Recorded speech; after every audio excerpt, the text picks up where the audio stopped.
Yang satu dirangkul, yang lainnya dipukul. Mengapa Rocky Gerung diberikan karpet, tapi Saiful Mujani malah diseret?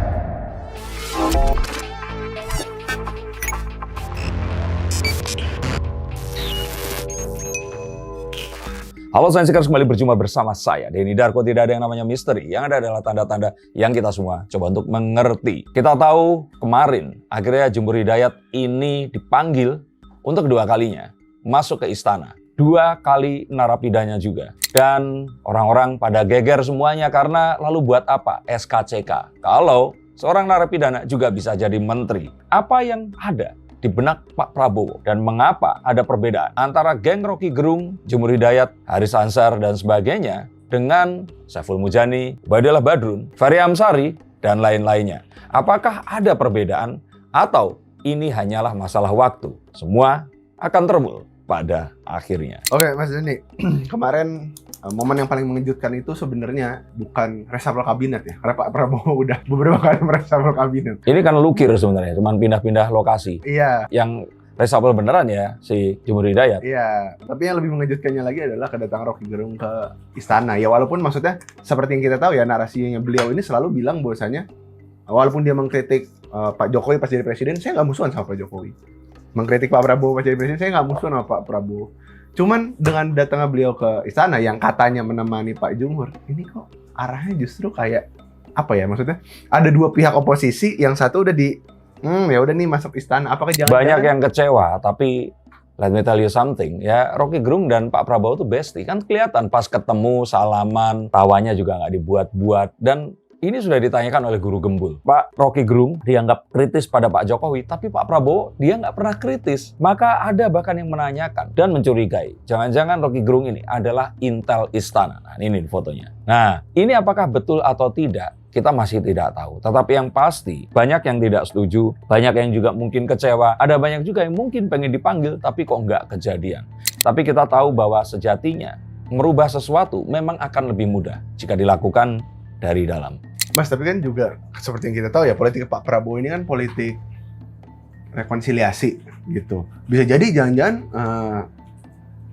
Bung Rocky ini salah satu oposisi yang direkonsiliasi aja, dan nantinya Pak Saiful Mujani juga akan direkonsiliasi. Itu tadi, semua akan termul pada waktunya. Jadi, kalau kita melihat ada sebuah premis yang sempat dikatakan oleh Mas Budiman Sujatmiko di sini, bahwa ada periode dalam demokrasi, di mana periode pertama ini adalah periode transisi. Dan itu sudah terjadi saat reformasi dan kepemimpinan Pak SBY, juga Pak Jokowi kemarin. Nah, dalam transisi ini tentu saja akan menimbulkan orang-orang yang memang masih ingin nilai lama dianut dan orang yang ingin agar nilai baru ini sepenuhnya akan diterapkan. Nah, saat ini terjadi, maka perlu adanya rekonsiliasi. Dan ini sesuatu yang diharapkan terjadi dan dibuktikan oleh Pak Prabowo yang jelas-jelas dan terang-terangan menarik seseorang yang pernah melakukan oposisi, tapi juga dia ada di pemerintahan, tapi kemudian saat ini ditarik masuk ke pemerintahan kembali. Dengan kemarin Bung Rocky sendiri datang ke istana ya, apa nantinya juga justru maksudnya pelaporan Pak Saiful Mujani ini akan dilanjutkan, atau mungkin Pak Prabowo akan turun tangan untuk ya udah nggak apa-apa dimaafkan, maksudnya disuruh untuk dihentikan gitu, atau seperti apa menurut Mas Denny?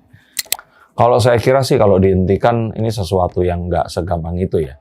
Karena kalau dihentikan pun ini adalah sebuah cawe-cawenya pemerintah ke sesuatu yang sudah diproses. Tapi bahkan saat ini dilaporkan ke polisi sekalipun, saya pikir kepolisian juga tidak akan melakukan apapun karena ini baru sifatnya oral yang mengajak saja. Bukan satu tindakan yang menunjukkan upaya makar itu. Dan upayanya pun itu dilakukan di sebuah ruangan tertutup yang ya dikatakan kepada yang tahu-tahu aja. Jadi kalau menurut saya sebelum ini akan menghasilkan sesuatu yang berupa kerusuhan atau tindakan makar, saya pikir ini tidak akan diproses oleh pihak polisian. Laporannya diterima, tapi nggak akan ada tindak lanjut. Ada juga dari kemarin sebenarnya banyak yang punya pandangan ya dengan datangnya Bung Rocky ke istana. Mungkin juga, maksudnya jadinya nantinya Bung Rocky ini akan menjadi bagian atau mungkin ambil peran juga di dalam pemerintahan. Menurut Mas Denny seperti Saya pikir kalau dia nggak akan ya, tapi dia akan memasukkan teman-temannya yang memang sudah memiliki track record atau rekam jejak dalam birokrasi. Nah, Jumur pun nggak terus tiba-tiba dia dari seorang aktivis jadi seorang menteri.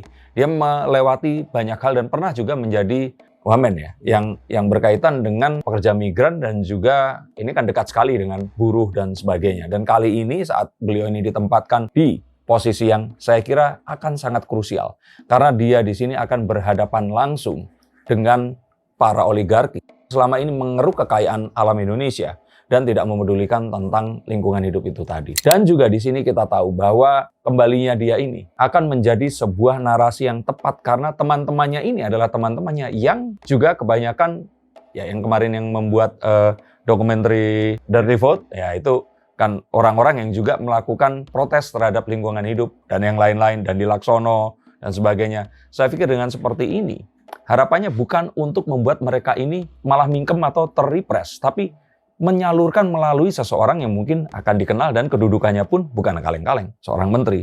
Tapi berbicara tentang, maksudnya sebagai tokoh yang sering mengkritik pemerintah gitu, Pak Saiful Mujani, juga ada Bung Rocky sendiri. Cuman apakah memang sebenarnya idealnya itu seorang pengkritik itu justru juga harus sedekat itu juga dengan pihak istana gitu menurut Mas Denny? Saya pikir ya kalau mengkritik kan nggak cuma seorang ya, pengkritik ada banyak. Dan pengkritik yang sebenarnya itu sejatinya memang harus juga siap jika ternyata dia ini masuk ke dalam pemerintahan, tapi tetap memiliki mindset seorang pengkritik itu tadi. Karena pemerintahan sendiri ternyata saat ini diisi lebih banyak orang-orang yang inkompeten dan orang-orang yang memang mereka ini belum dianggap mewakili dari kebutuhan yang diharapkan bisa memecahkan permasalahan yang timbul sudah selama ini. Jadi saya pikir saat dia tetap berpikiran kritis ala seorang aktivis masuk ke dalam pemerintahan, ini adalah sesuatu yang baik. Dan harapannya Pak Prabowo memperbanyak spesies yang seperti ini. Bukannya akan justru membuat, bisa jadi justru di dalam pemerintahan akan membuat apa ya bahasanya?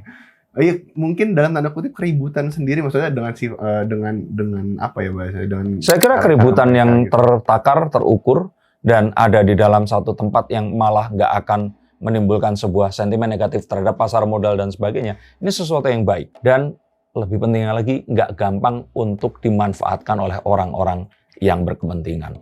Maka kita akan melihat nanti, belum tentu ini semua akan sejalan. Bisa saja pertempurannya yang di dalam ini akan lebih keras daripada pertempuran yang di luar. Ini satu niat yang harus kita hargai dan seperti yang saya katakan harapannya lebih dipersering lagi. Nah ini juga sebenarnya saya Mujani ini banyak juga yang ngomong, ini netizen lagi nih kayak yang saya ini cukup keras sama pemerintah mungkin karena belum ya dalam tanda kutip ya, belum kebagian aja kali nih. Kan sekarang Rocky udah kebagian.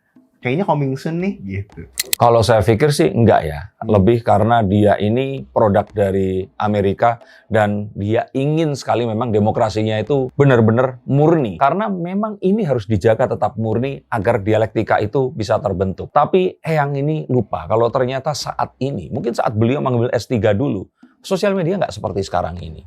Bahkan jejak perlawanannya pun itu belum ada. Dia ini hanyalah seorang guru, seorang profesor yang mengajar dengan idealisme yang ada di pikirannya. Dan kalau kata Budiman Sujatmiko, jangankan di penjara atau disetrum, dia ini terpapar gas air mata aja, itu belum. Tapi tentu saja setiap orang memiliki posisinya. Dan sebagai seorang cendekiawan yang berpikir, Saiful Mujani ini memang ada di paparan itu dan Budiman Sujatmiko ada di paparan yang lainnya. Tapi sangat disayangkan jika ternyata si cendekiawan ini nggak cukup bijaksana untuk mengeluarkan sebuah kalimat yang saya pikir akan bisa memicu makar.